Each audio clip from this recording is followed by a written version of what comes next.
बोल हरि बोल हरि हरि बोल बोल हरि बोल हरि हरि बोल बोल हरि बोल हरि हरि बोल बोल हरि बोल हरि हरि बोल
Radhe Radhe everyone, thank you for coming to Yugal Kunj. I would like to just thank you for the nice Kirtan children. You did a great job. I just could hear a little bit of it. Thank you for being part of the satsang. I want to introduce Swami Nikhilanand ji to every one of you. I think most of you already know. I just want to give some facts about Swamiji. So he's affectionately known as Bhaiyaji, respected brother. He's a disciple of Jagat Guru Shri Kripaluji Maharaj and a spiritual leader at JKP Radha Madhav Dham. Underlying his spirit of adventure was a deep spiritual longing. His lifelong search led him to India, where he met Jagat Guru Shri Kripaluji Maharaj, our beloved Shri Maharaj Ji. Under the guidance of Jagat Guru Shri Kripaluji Maharaj, he studied Sanskrit scriptures, meditation, and devotional music, and found the inner fulfillment he had been seeking. He was given the renounced order of sannyas, and with the blessings of Jagat Guru Shri Kripaluji Maharaj, he leads chanting meditation and offers talks and workshops throughout North America. He effortlessly bridges the gap between East and West and gives us practical insight into how to improve our everyday life, inspiring us to awaken our inner spiritual potential.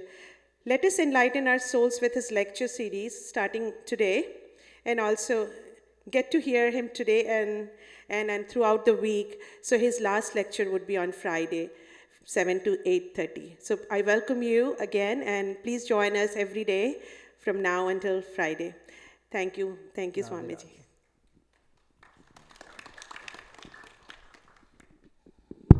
Mannatha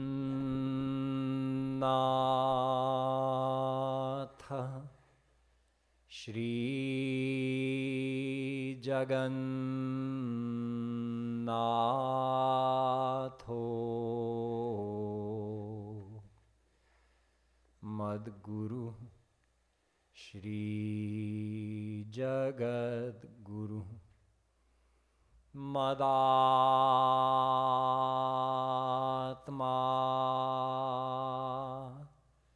Sarvabhutatma Tasmai Shri Gurave Namaha Cheto Darparnamarjanam Bhavamaha Davagninirvapanam Shreya Kairavachandrika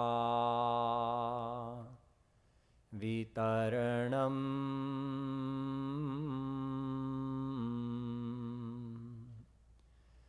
Vidyavadhu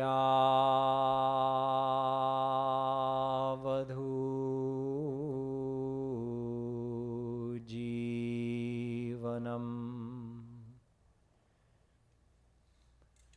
Anandambudhivardhanam Pratipadam Purnamrita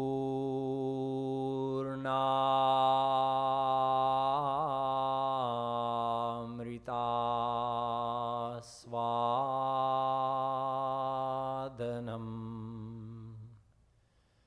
Sarvatmasnapanam Param Vijayate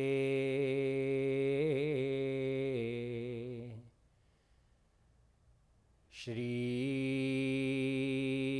Krishna Sankirtanam Namah कमलनाभाय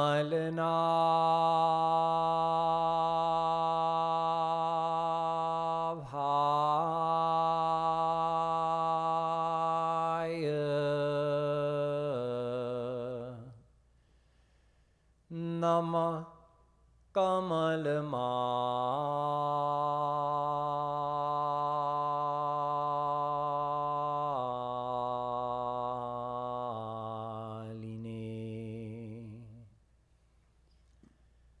नमः कमलपादाय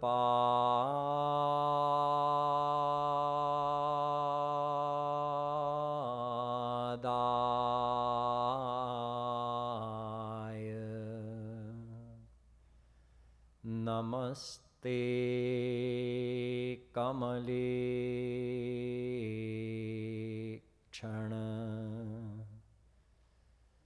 यो ब्रह्माणं विदधाति पूर्वं यो वै वेदांश्च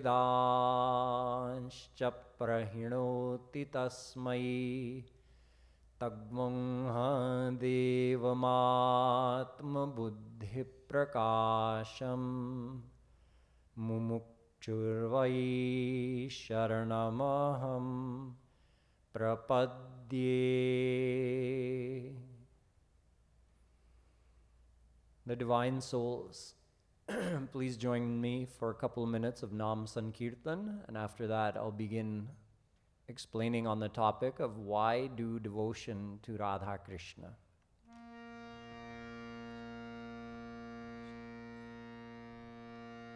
Bhajo giridhar Govinda Gopala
Har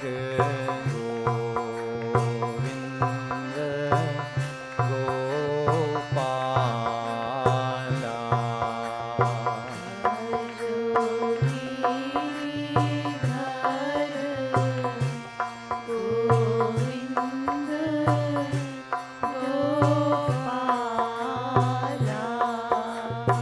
बोलो वृंदावन बिहारी लाल की. So this week I'm going to speak on a very practical topic. We're here in Yugal Kunj. In this mandir, we do and teach devotion to Radha Krishna. So the question is, why do devotion to Radha Krishna? Now, those of you who remember my previous lectures, you know that at the end of any of my lectures, I could quiz you. So you have to be ready. Sometimes we have quizzes at the end of the lecture. So tonight, taking up this topic, we actually have to back up one step. The question I started with is, why do devotion to Radha Krishna? But if we back up one step, the question is, why do devotion to God, period? Then, once we understand why do devotion to God, we can become more specific and understand out of all the forms of God, why do devotion to Radha Krishna? Why do devotion to God? Because we want the best, plain and simple. We are never satisfied with good. Good is never good enough. We always want the best in everything. And yet, we've never gotten what we consider to be the best in anything. Take popularity. How much do people like you? Everybody has a different level of popularity. Some are so popular, they're called famous, like movie stars or great athletes. And some, even amongst the people that they spend time with, are not very popular, and everything in between. But the amazing thing is, no matter how popular someone is, the humble person who is not given much attention by anyone, or the famous movie star, the beauty pageant winner, the famous athlete, none of them are happy with their level of popularity. Amazingly, the level of dissatisfaction is constant. It's the same. The one who is very popular is equally dissatisfied as the one who has no popularity. Both are dissatisfied with their level of popularity. Both think, I want people to like me more.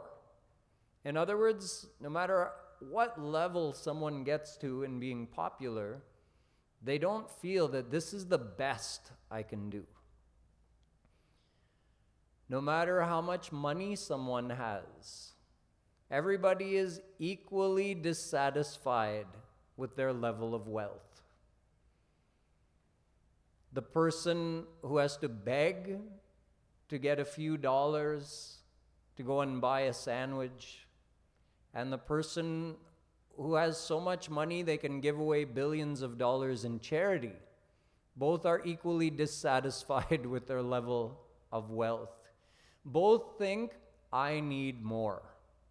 Now, you would say the beggar, of course, feels that they need more.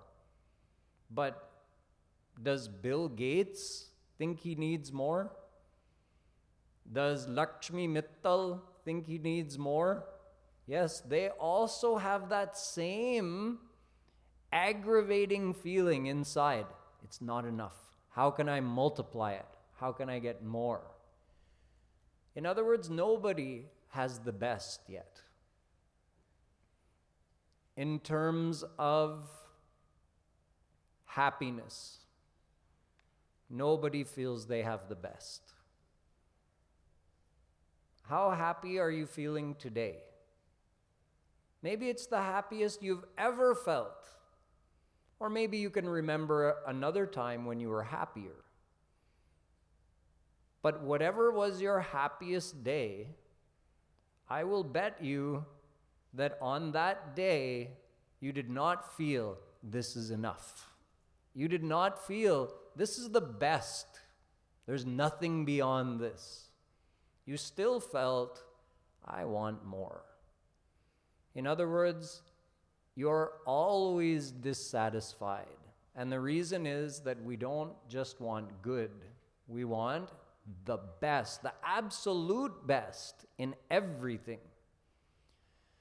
So where is the absolute best? It seems like everybody is running around in this world looking for the absolute best, and nobody is finding it. Not the beggar, not the billionaire, not the movie star or beauty queen, and not the ordinary person. Nobody is finding the best in this world. That's because this world doesn't have the best. That's not a feature of this world. This world has good and it has bad. And it has both in limitations. And even when you have something good, you are never free from bad. It's always a mix in this world.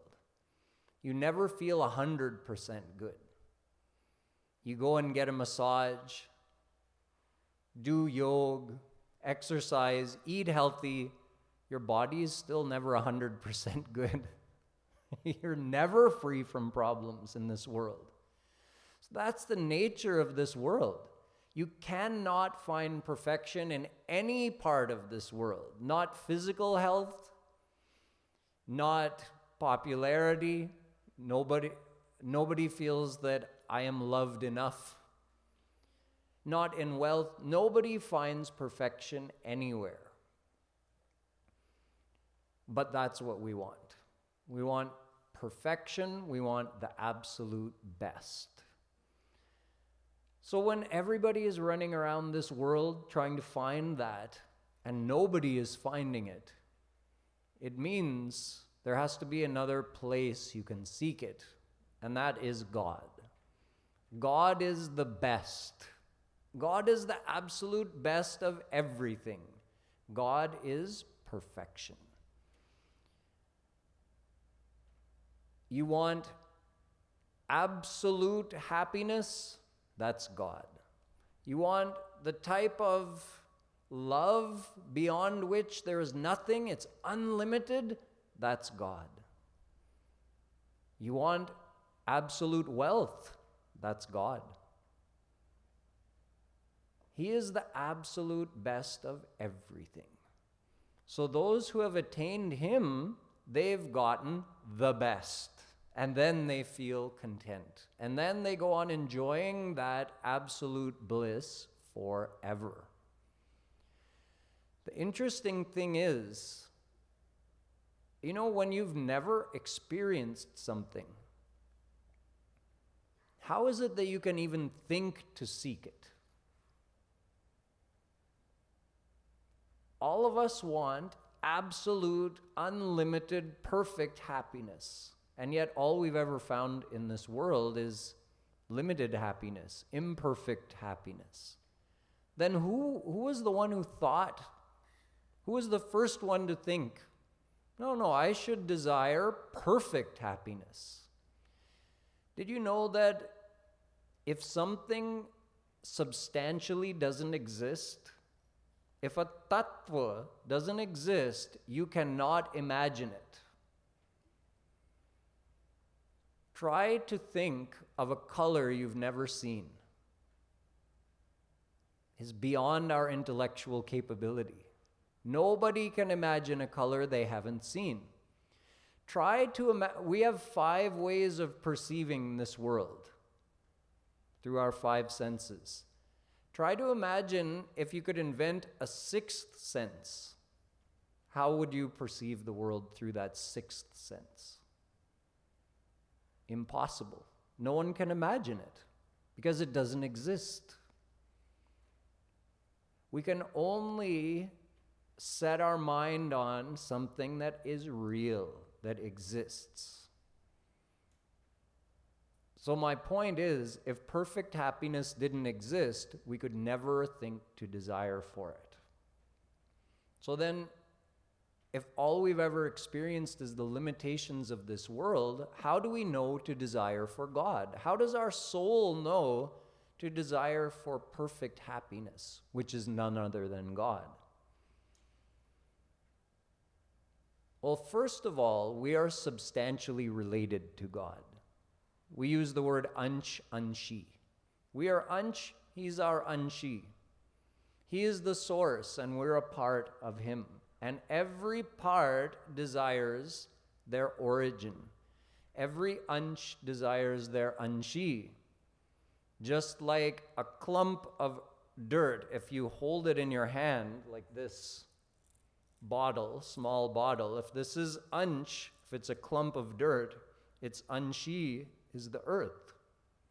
Right now, the ansh is separated from its anshi, but there's a natural attraction between them. If I release it, it's drawn to its anshi immediately. I didn't have to throw it, I just had to release it. So every ansh is drawn to their anshi, therefore every soul is drawn to God. And since God is none other than perfect happiness, we are naturally drawn to perfect happiness. Automatically, it's our nature. Nobody had to teach us. We just know it deep in our heart that we need perfection. And that perfection is none other than God. So this is why we need to do devotion to God, because devotion is the means of surrendering our mind to receive God's grace, and anyone who gets God's grace gets perfect happiness. Tameva sharanam gaccha sarva bhavena bharata tasmat. Shri Krishna says in the Gita, Arjun, surrender yourself. Through devotion, lovingly surrender your mind to God. Then God will grace you. Tat prasadat param shantim sthanam prapsyasi shashvatam.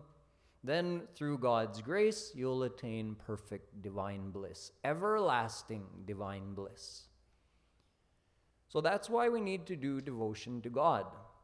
Now, interestingly, Jagadguru Shri Kripaluji Maharaj reveals one other little secret about how we know about this amazing happiness. Every individual has a few states of consciousness that they enter into every day.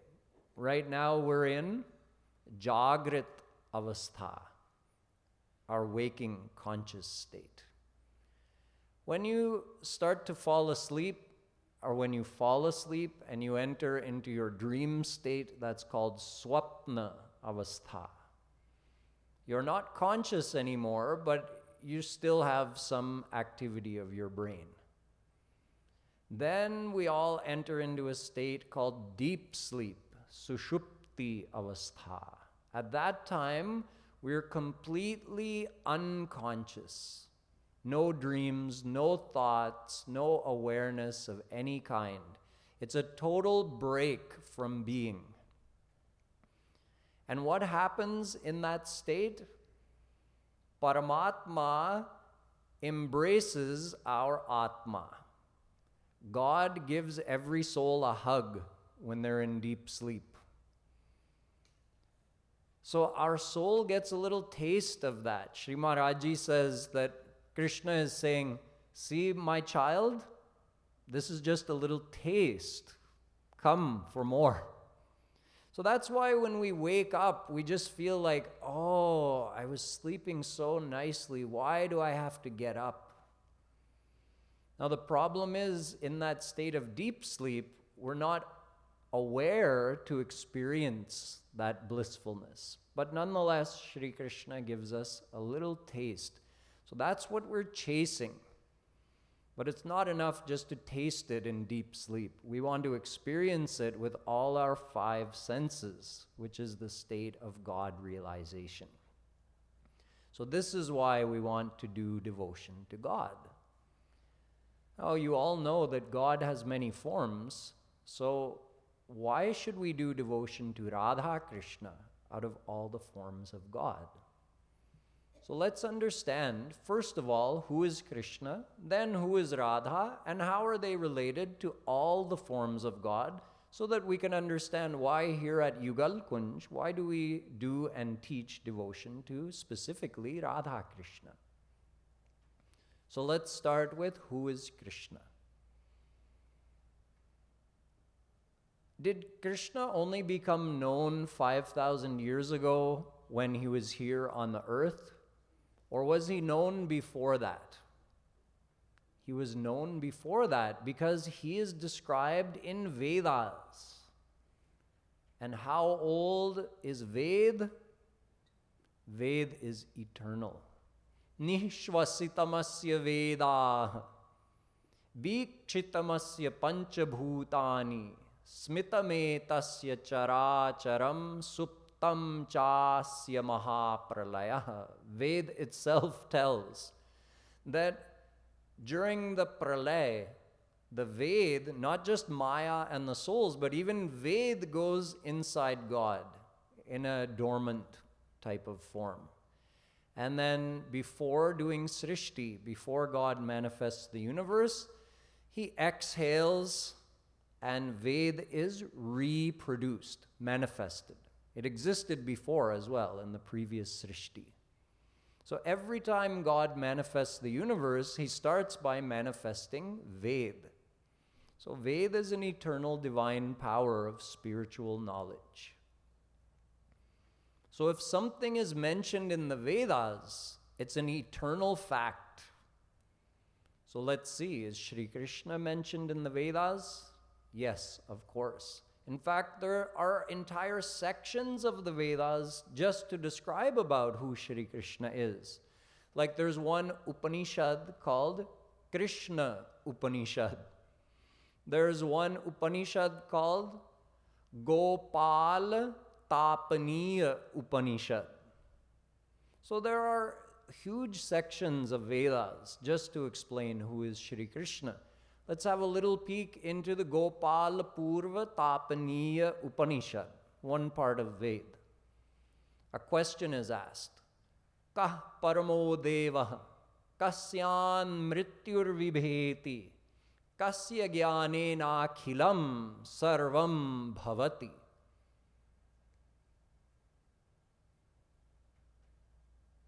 The question is asked, who is the supreme Dev?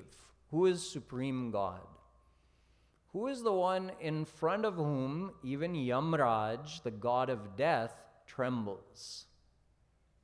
Every one of us would tremble in front of Yamraj, but Yamraj trembles in front of someone else. Who is the one having known whom there is nothing else to know because you have known everything? That's the question posed in the very first mantra of Gopal Purva Tapaniya Upanishad. And the answer comes in the second mantra. Krishno Havai Paramam Daivatam. The Supreme Dev, Param Dev, is none other than Shri Krishna himself. He is the one in front of whom even Yamraj stands with folded hands and bowed head and trembling waits for his instructions.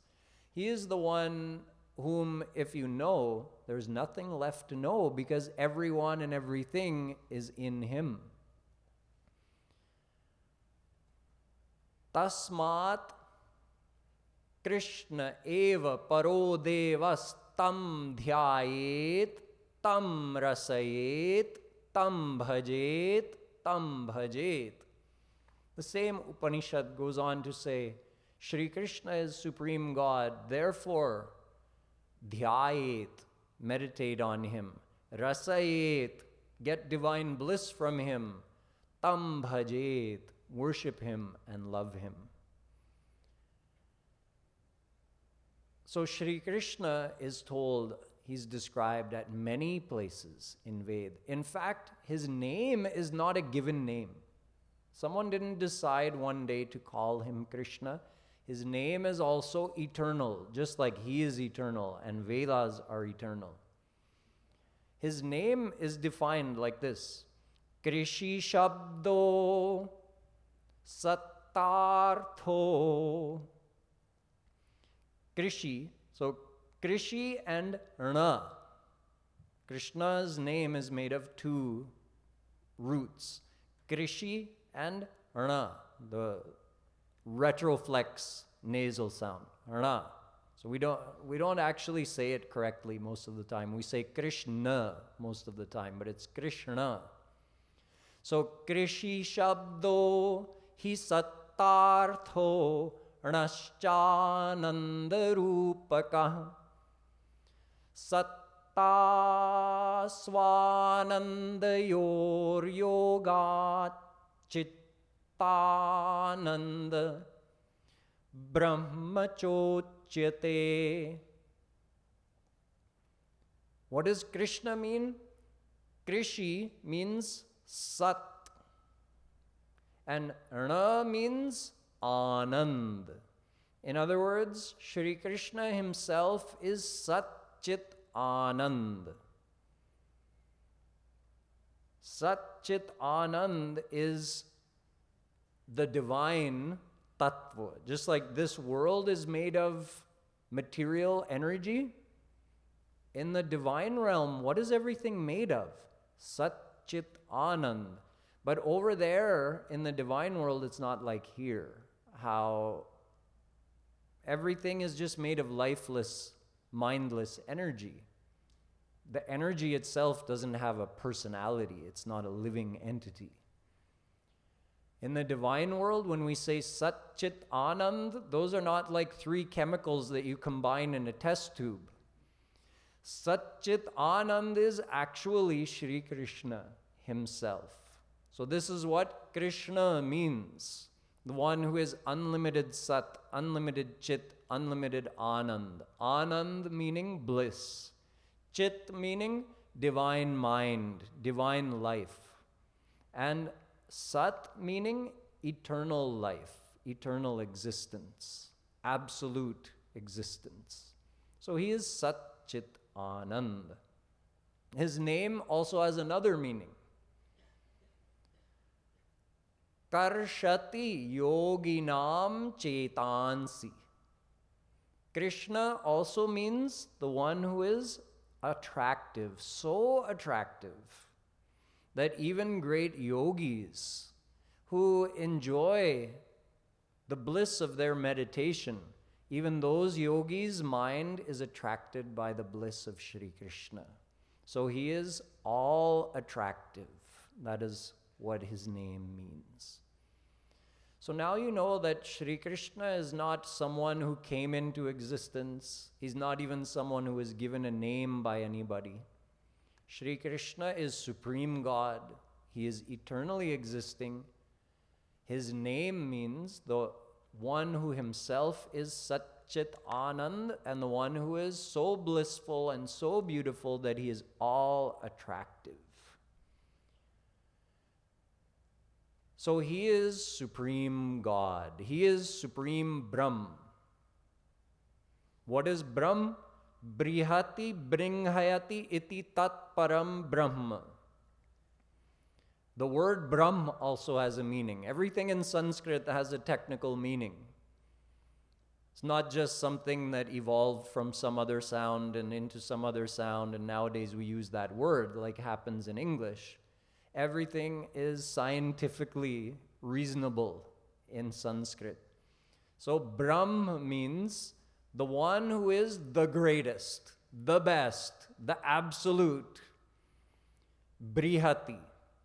But it also means Bringhayati, the one who makes others as great as him. That's why you have to do devotion to Krishna. He is Brahm. So if you want to become as great as him, if you want to get that unlimited Sat Chit Anand, you have to do devotion. Yato va imani bhutani jayante yena jatani jivanti yat prayantyabhisam vishanti tad brahma vijigyasasva. Taittiriya Upanishad says. What is Brahm? Brahm is the one from whom everything came, all the souls, the universe. Brahm is the one in whom everything is currently residing.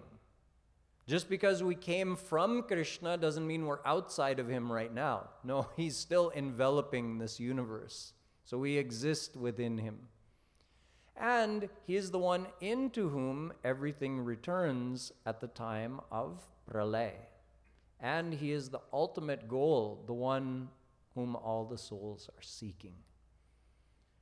So Shri Krishna is Brahm. That Brahm is Satchit Anand, and that is none other than Krishna.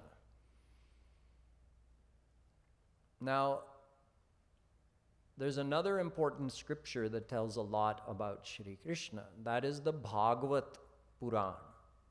Bhagavat Puran is one of 18 Puran, but it's the most important. And in this Puran, Veda Vyasji, who himself is an avatar of God, he wrote the Bhagavatam and he tells something about Shri Krishna. That Satchit Anand appears in 3 forms. Vadanti tat tattva vidas tattvam yajnanam advayam brahmeti paramatmeti bhagavaniti shabdyate. Those kids who are here today in my class, we talked about God having 2 aspects, with form and without form. Here Vedavyasji is breaking it down a little bit more. He's giving us 3 aspects of Supreme God. He says Bhagavan, Paramatma, and Brahm. What's the difference? Just sounds like 3 words for God, right? No, in this instance, these are referring to 3 different aspects of God. Brahm here is referring to Nirakar Brahm, formless, attributeless God. Paramatma is referring to God with a form, but in his almighty aspect, not his loving aspect. And then Bhagavan is referring to God with a form, but in his loving aspect, revealing his leelas. So Ram and Krishna come in this category of Bhagavan because they do leelas. They reveal their loving side of their personality through their leelas as they interact with their God-realized saints. Paramatma is the same God, but in a little more reserved form. Paramatma means the same Ram and Krishna, but only revealing their godly dignity and godly power as Vishnu or Shiva or Durga or the other almighty forms. They're not revealing leelas. This is like when you go to the office and you have to behave seriously. You may have a fun-loving side, but you're not revealing it in front of your boss in the office. So Shri Krishna becomes serious also as Paramatma. And then Brahm is the same Shri Krishna, but with all of his powers inactive, dormant. It's the same Krishna. Formless God is not someone else, but just imagine if God went to sleep. Like when you sleep, your intelligence is not revealed, your strength is not revealed, your kindness is not revealed. You're asleep. Nobody can tell what your personality is like. So if all of Krishna's powers are dormant, he's formless. If some of them are active or revealed, but not the loving aspect, not his madhurya, then he is Paramatma, he's Almighty God, in a form, but not revealing his loving form. And then if he's revealing himself in totality, including his madhurya, not just his aishwarya, then he is Shri Krishna. And Ram is a slightly more reserved form of Shri Krishna. He still does leelas, but he's a little more reserved. In Vaikuntha abode, well, let's back up one step. In Brahmadrav, where the souls who attain formless God go, there's nothing to see, because how could you see formless God? There's no abode to see, there's no form, there's nothing to be described, but it's like an ocean of divine peacefulness. Those who enter Vaikuntha abode, who have attained Mahavishnu, Paramatma, they get to have the darshan of Supreme God in his beautiful, blissful, divine form. So imagine you're in the darbar of Mahavishnu and he's sitting on his throne and all of his divine saints are sitting around and you're also in that crowd. Nobody is sitting on the same level as him.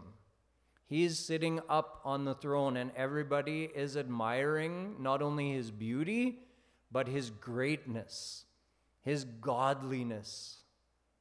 And everyone is amazed and experiencing the divine bliss. If you go to Saket abode, where Ram is revealing his lovingness to some degree, his friends get to sit on the same level as him.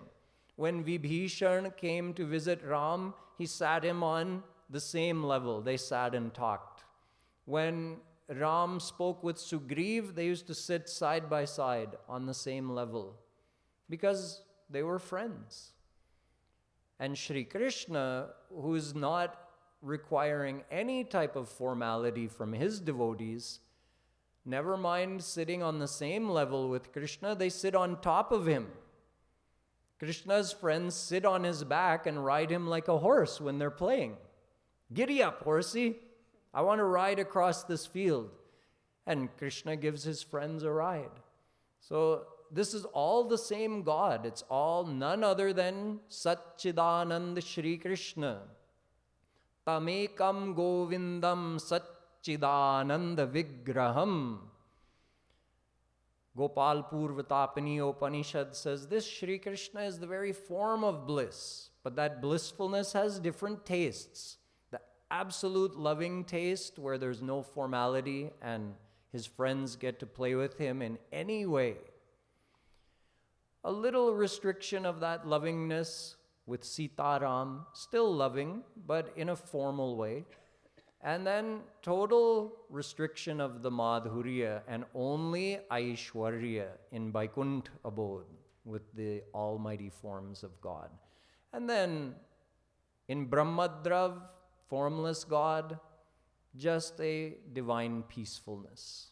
It's also divine bliss, but without the interaction or even being able to see God. So now we know who Shri Krishna is. Shri Krishna is Supreme God. Shri Krishna is the very form of bliss. He is Satchit Anand. Shri Krishna is Swayam Bhagavan. Avatarahya Sankhyeya Hare Sattvanidher Dvija. The Bhagavatam goes on to say that there are uncountable avatars of God. But who is that God who's taking the avatar? Who is the avatari? Ete chan shakala punsa krishnastu bhagavan swayam. Bhagavatam gives the answer. That is none other than Shri Krishna. He is avatari. Remember, just like Ansh and Anshi. So he is not anybody's avatar. He is avatari. All the forms of God are his avatar because he is Swayam Bhagavan. Krishnastu Swayam Bhagavan.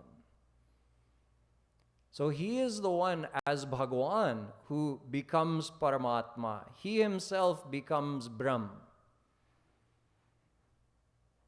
Just like water exists in 3 states: liquid, solid, vapor. Water, ice, and steam. We call it by different names, right? But is it actually chemically different? If you analyze it internally, it's the very same thing. Similarly, Bhagavan, Paramatma, and Brahm are not 3 different things. They are the same thing, but appearing in 3 forms, and they can be experienced differently. If you have a sore knee, so you want to put some ice on your knee to make the swelling go down. So you request someone to bring you some ice, and they bring you a bucket of water and say, hey, it's H2O. You asked for H2O, right? But you would say, no, I want the solid version of H2O, not the liquid version. The liquid version is of no benefit to me right now. Similarly, the different forms, Bhagavan, the loving form, Paramatma, the almighty form, and formless Brahm, these 3 are one and the same, but they have different uses, or they're experienced differently. But they are none other than Shri Krishna.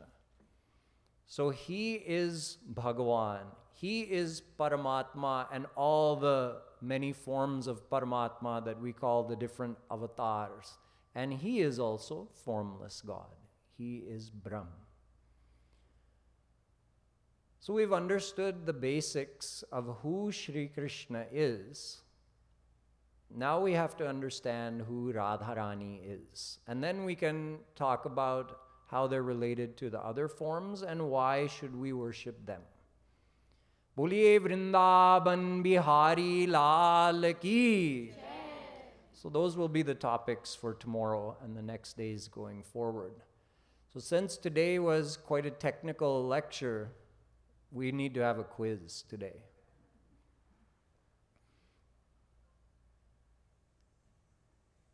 So let us start with Shri Krishna. Raise your hand if you can tell me what Krishna's name means. You raised your hand? Yes. Satchit Anand. Good. That's one of the meanings, that he himself is Satchit Anand. And what's the other meaning? Yes. The one who is very attractive. That's right. All attractive. Okay. What is the meaning of the word Brahm? That also has 2 meanings. Yes.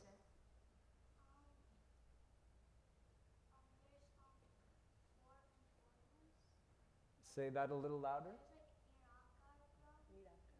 Okay, yes, that's one of the aspects of Brahm. But remember, I defined the word. I said, Brihati Bringhayati iti tat param Brahma.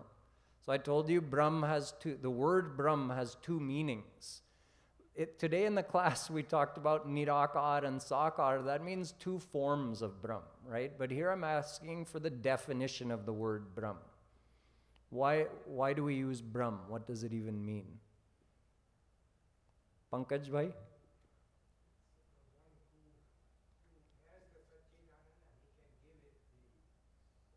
Okay, that's good. He said the one who has Satchidanand or is Satchidanand and who can give it to others.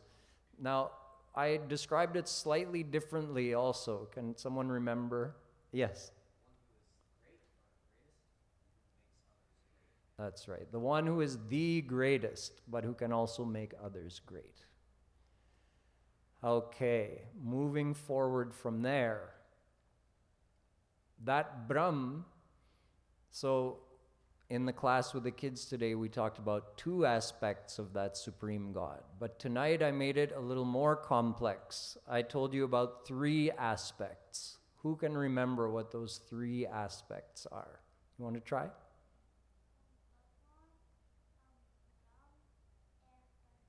That's right. Bhagavan, Paramatma, and Brahm.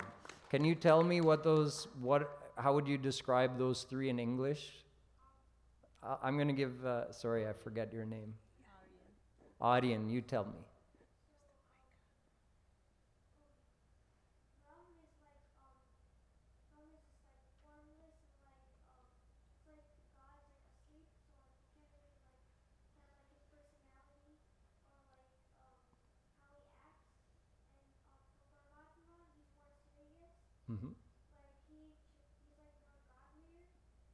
Does he have a form as Paramatma? Yeah. Good.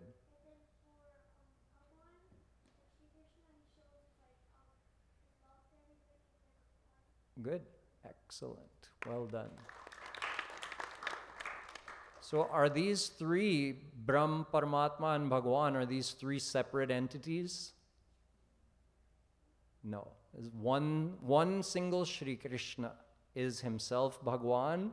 He is also Paramatma, and he is also Brahm. What do the words avatar and avatari mean? I actually didn't define what avatar means. But what's the relationship between the two? What is avatar and what is avatari? Somebody knew. You want to try?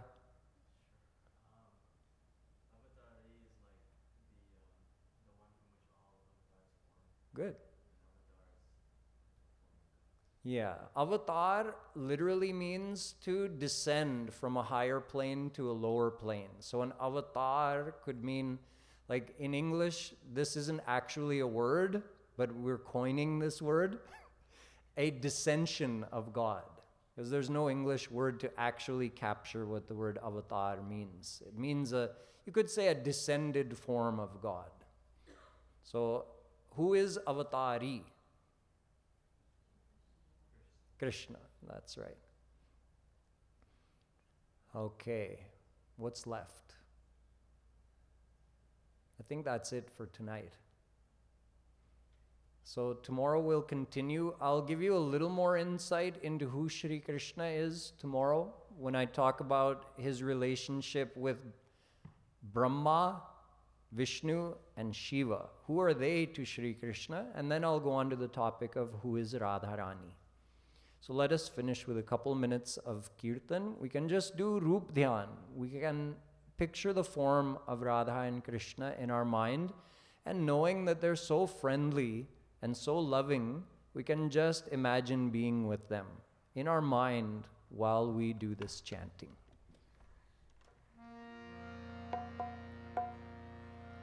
Radhe Radhe Govinda Govinda Radhe Radhe Radhe Govinda Govinda Radhe Radhe Radhe Govinda Govinda Radhe Radhe Radhe Govinda Govinda Radhe Radhe Radhe Govinda Govinda Radhe Radhe Radhe Govinda Govinda Radhe Radhe Radhe Govinda Govinda Radhe Radhe Radhe Govinda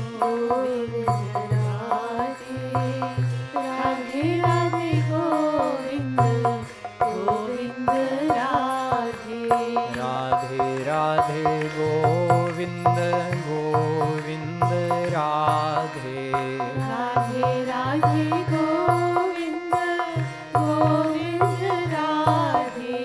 Radhe Radhe Govinda Govinda Radhe Radhe Radhe Govinda Govinda Radhe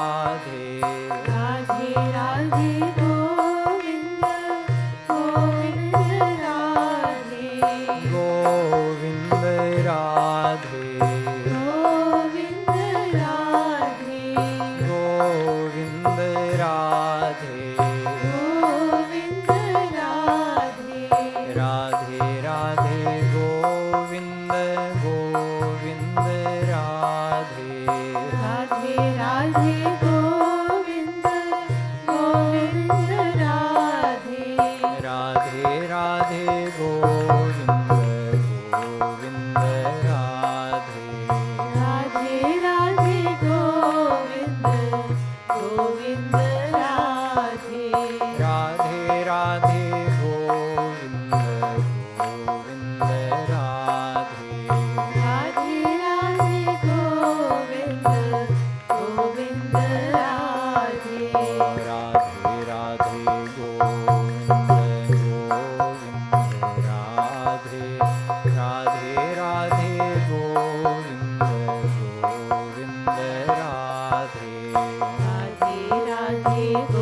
Govind Govind Radhe Radhe Radhe Govind Govind Radhe Radhe Radhe Govind Govind Radhe Radhe Radhe Govind Govind Radhe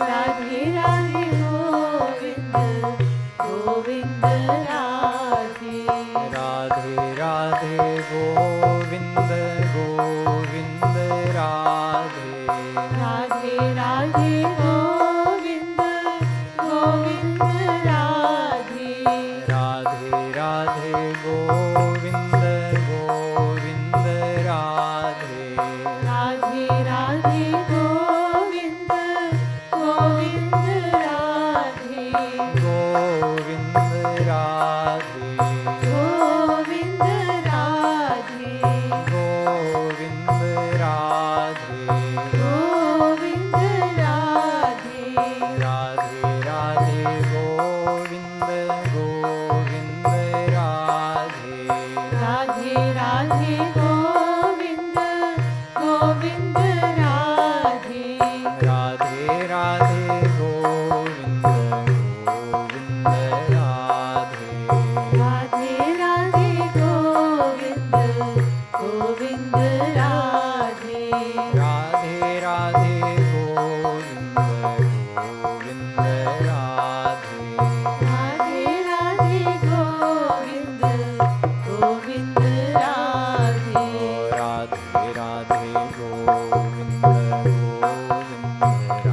Radhe Radhe Radhe Govind Govind Radhe Radhe Radhe Govind Govind Radhe Radhe Radhe Govind Govind Radhe Radhe Radhe Govind Govind Radhe Radhe Radhe Govind Govind Radhe Radhe Radhe Govind Govind Radhe Radhe Radhe Govind Govind Radhe Radhe Radhe Govind Govind Radhe लाडली लाल की श्रीमत सद्गुरु सरकार की जय जय श्री राधे जय जय श्री राधे जय जय श्री राधे